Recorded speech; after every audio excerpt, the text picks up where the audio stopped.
Aujourd'hui, je vais enfin m'attaquer à une planète qui me fait de l'œil depuis un sacré moment et que je suis sûr que certains d'entre vous attendaient sans doute, la fameuse géante gazeuse Jool et surtout ses lunes, vu que Jool en elle-même, y a pas grand chose à y faire, hein, je vais pas mentir. La première chose que je fais, c'est de refuel le Lander Werner que j'ai ramené sur Kerbin, ainsi que le vaisseau Adam évidemment, depuis de la planète Dress. J'ai décidé de ne pas lancer un nouveau vaisseau, parce que je trouvais ça vachement stylé de le faire atterrir sur le KSC, puis de le refuel. Pour qu'Adam soit vraiment prêt à partir vers Jool, je vais devoir lui envoyer un autre module de refuel, vraiment, qui est fait pour ça. Un gros tank de carburant qui va s'accrocher au deuxième port d'amarrage pour pouvoir refuel le Lander Werner et les réservoirs de carburant du vaisseau Adam. Cet épisode va surtout porter sur la lune de Jool, Light. En effet, j'ai pour projet d'y envoyer une grosse exploration. Pas simplement le vaisseau Adam et ses atterrisseurs, mais une base à la surface, une station spatiale et même un lander à côté de la base pour qu'il puisse retourner en orbite et partir sans que j'ai envoyé une mission. Mesdames et messieurs, je vous présente donc mon projet pour Light, une base de surface accompagnée de 4 modules rover pour pouvoir l'étendre, envoyé en 2 missions séparées.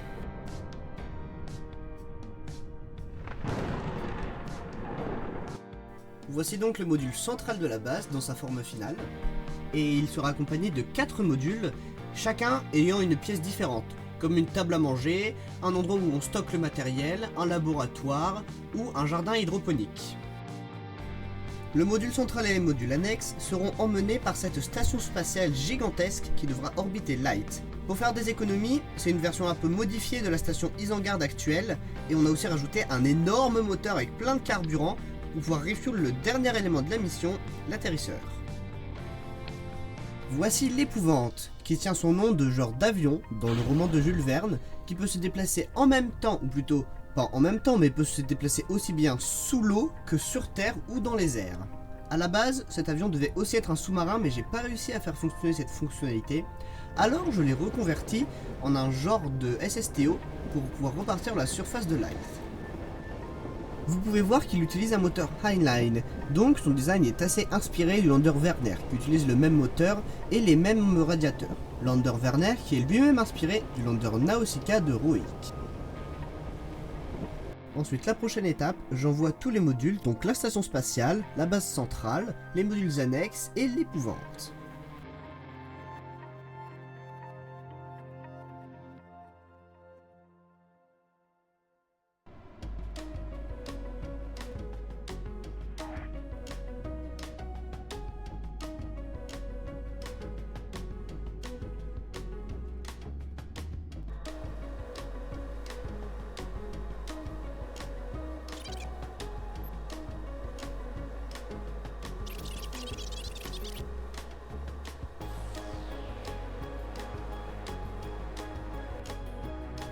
Et voici la station autour de Jool. En parallèle, j'ai aussi envoyé le vaisseau Adam, mais il va arriver environ 400 jours plus tard. Alors cet épisode-là arrivera dans 2 semaines, ce qui fait que l'exploration de Jool et de ses lunes sera en 2 parties. Une fois en orbite, il y a une petite chose à faire. L'épouvante a une soute contenant une petite sonde que je dois déployer autour de Bop et qui va se poser pour scanner la surface. Du coup, je dois prendre l'avion et l'emmener autour de Bop, pendant qu'en parallèle, la station spatiale va vers Light et déploie la base et les modules annexes. Pendant que l'épouvante fait son trajet vers Bop, j'en profite pour ramener la station vers Light et terminer mon orbite autour de cette lune.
voilà donc la sonde Bumpy Mini qui peut conduire une analyse du sol de Bop.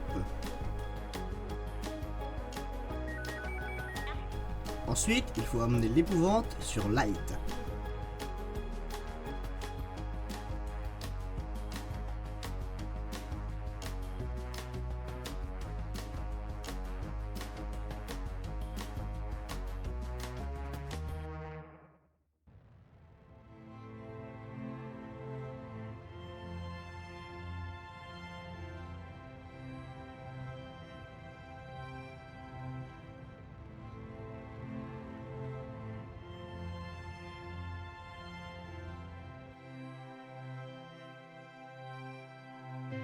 À mes tout débuts sur KSP, j'avais pas une partie en mode carrière, mais une partie en mode science. Ce qui fait que j'avais jamais appris à optimiser mes fusées. J'ai toujours juste fait des grosses montagnes de boosters pour envoyer des trucs en orbite. Je mettais même pas de coiffe. Mais à l'époque, l'exploit dont j'étais le plus fier, c'est d'avoir réussi à visiter, avec un rover, une anomalie à la surface de Light. Et c'est vers cette même anomalie que je vais cette fois envoyer tout un SSTO avion, qui est sans doute mon vaisseau préféré que j'ai jamais fait sur KSP.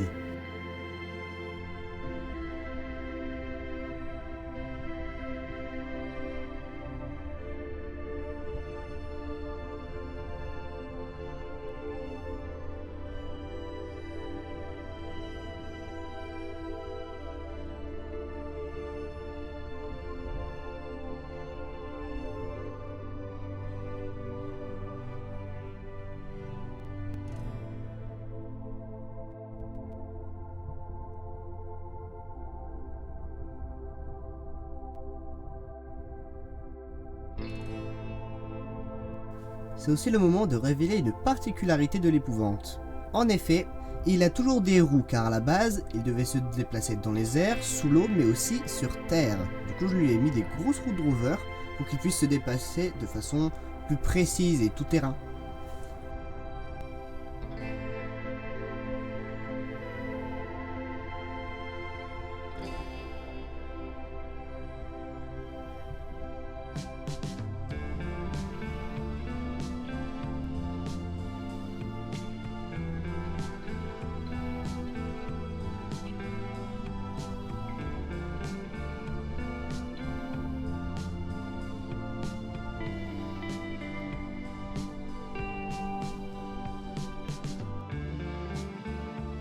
Ensuite, je ne perds pas de temps et je largue les 4 modules annexes dans l'atmosphère de Light pour qu'ils atterrissent à peu près au même endroit que le rover, près de l'anomalie de surface.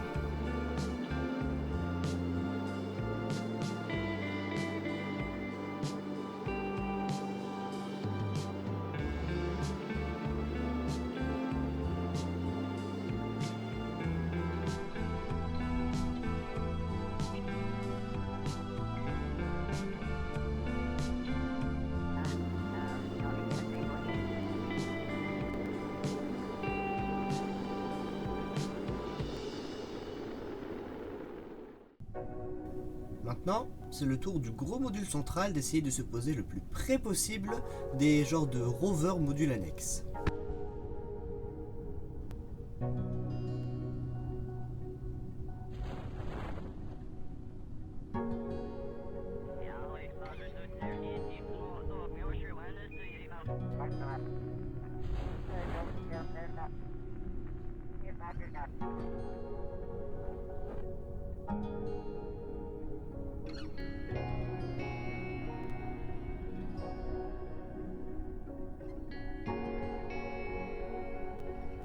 Ensuite, il faut juste ramener les modules annexes dispersés un peu tout autour du nœud central.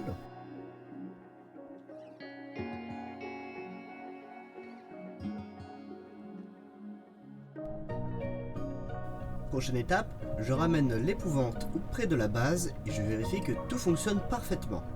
Et ensuite, si tout fonctionne parfaitement, je pourrai valider la réussite totale de l'exploration de Light.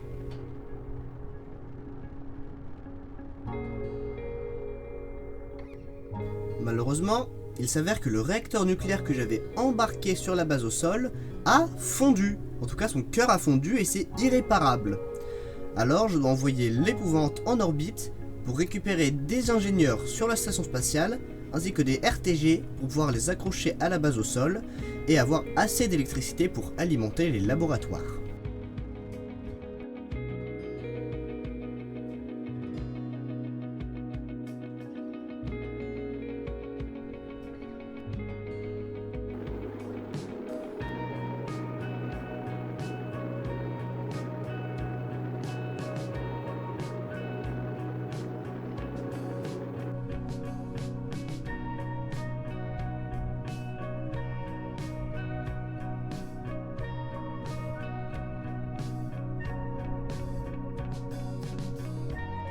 Avec l'aide des ingénieurs récupérés sur la station spatiale, je peux accrocher les RTG à la base au sol, ce qui va me permettre d'être autosuffisant en énergie tant que j'ai un seul laboratoire sur les deux qui est allumé.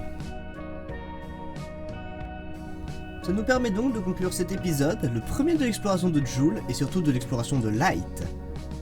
J'espère que cette vidéo vous aura plu, je pense que vous avez remarqué que j'ai utilisé de nouvelles techniques pour faire de meilleurs plans, avec des modes qui ajoutent plusieurs autres façons de prendre en vidéo les vaisseaux. Je trouve que ça rajoute quelque chose, même si c'est pas vraiment énorme, ça aide déjà beaucoup. Bon, en bref, moi je vous dis à dans 2 semaines.